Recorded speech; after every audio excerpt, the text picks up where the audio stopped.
Welcome to the Deep Dive. Great to be here. Today, we're taking an in-depth look at a really fascinating ancient narrative. It's got some surprisingly practical wisdom, actually, for how we navigate our own, complex lives today. Information overload is definitely a modern problem. Exactly. So we've got excerpts from the Ukkaṇṭhitabhikkhu Vatthu, which is a story from the Dhammapadaṭṭhakathā commentary. A classic source. And our mission really is to pull out the core insights, especially how the story deals with that feeling of being overwhelmed and, the search for real peace. It's more than just an old tale, isn't it? It feels very relevant. It really does. It's like a guide to managing our inner world, even when everything outside feels, impossible. Yeah. So let's set the scene. We're in the ancient city of Savatthi. Okay. And our main character, he's a wealthy young man. The text just calls him a rich man's son.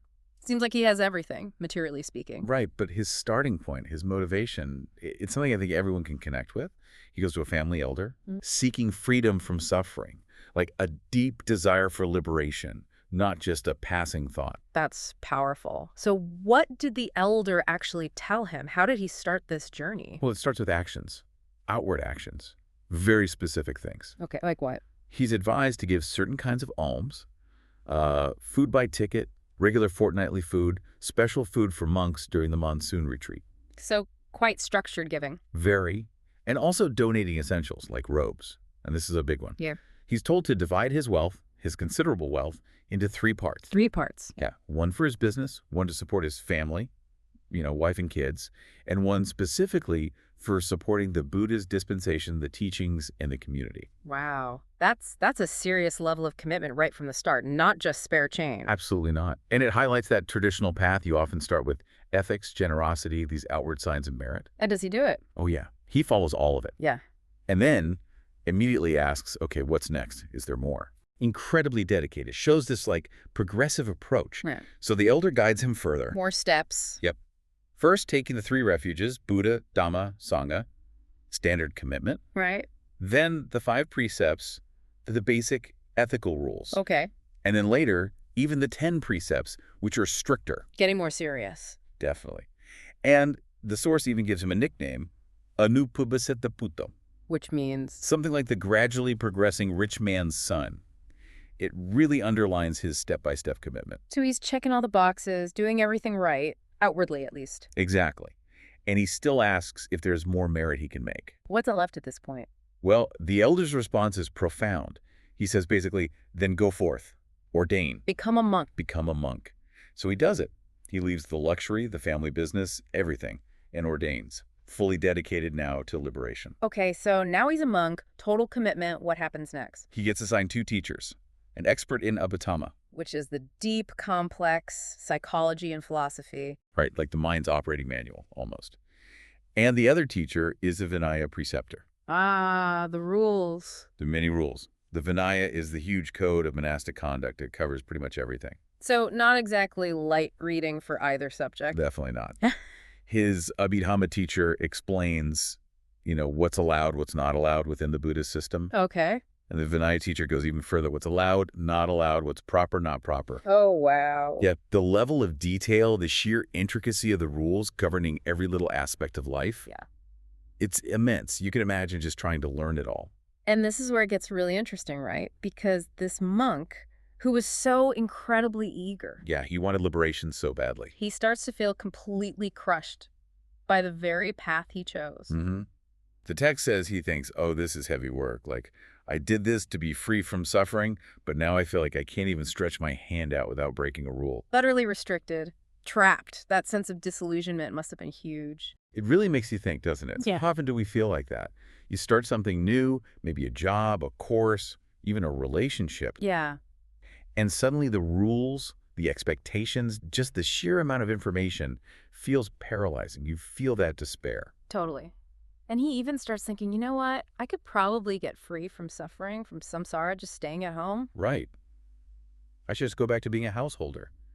He's actively thinking about quitting, disrobing. And this internal struggle, it starts showing on the outside, doesn't it? Oh, vividly. The source describes him becoming disaffected and disinclined. He stops his meditation practice as reciting the 32 parts of the body. Which is meant to reduce attachment to the body. Exactly. and he stops studying. Mm-hmm. Physically, he gets thin, rough, his veins are showing, he's overcome by laziness, Wow. and even covered in boils or scabies. It's a stark picture. It really drives home how much our mental state affects our physical health. Like you said, that mind-body connection. It's like when you're burning out at work and you actually start getting sick all the time. Precisely. The text doesn't pull any punches, showing how a mind in turmoil can really unravel the body. So does anyone notice this? Yeah, his state is pretty obvious. Some younger monks and novices see him looking so down and, well, unwell. And they ask him what's wrong. They do. And he confesses, basically tells them his whole story, the initial enthusiasm and the practices, and now this crushing feeling of being overwhelmed and wanting out. And what do they do? They're concerned, so they report it up the chain to his teachers. The Abhidhamma and Vinaya experts. Right. And they realize this is serious, so they take him directly to the Buddha. Ah, the ultimate appeal. Exactly. So the Buddha, with his usual, calm wisdom, asks him straight up, is it true? You're disheartened. Why? And the monk confirms it all. Yes. He lays it all out again, feeling totally overwhelmed by the endless rules, believing he could actually find liberation easier as a layperson. Okay, here it comes. The pivotal moment. What does the Buddha say? He says something completely unexpected, like a radical simplification. Yeah. He cuts right through all that complexity the monk is drowning in. What is it? He says, monk, if you can guard just one thing, there is no need to guard the rest. Just one thing after all those precepts and rules. Just one. The monk obviously is like, one thing. What, venerable sir? And the answer? Your own mind. Wow, just guard your mind. That's it. And the monk's reaction? It's immediate. Simple, powerful. He just says, I can, venerable sir. I can. It sounds almost too easy after everything he's been through. Like, is that really enough? Well, that's the beauty of it, isn't it? It's Yeah. not easy, but the principle is simple. All those external rules, their frameworks, supports maybe. But if the mind inside is chaotic and unguarded, the rules just become more burdens, more things to fail at. So the Buddha's not giving him another rule. No, he's pointing to the control panel, the master key, internal mastery, not just external compliance. He tells him, then protect your own mind. It is possible to be free from suffering. And then he recites that verse. Yes, the core teaching, really the heart of this whole story.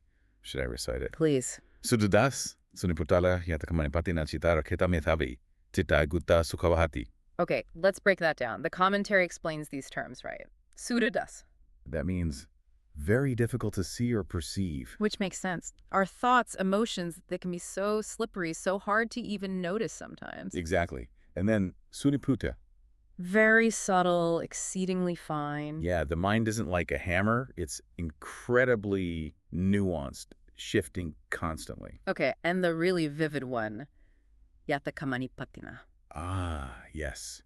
This means something like prone to falling wherever it desires. Like it just jumps around. Totally erratically.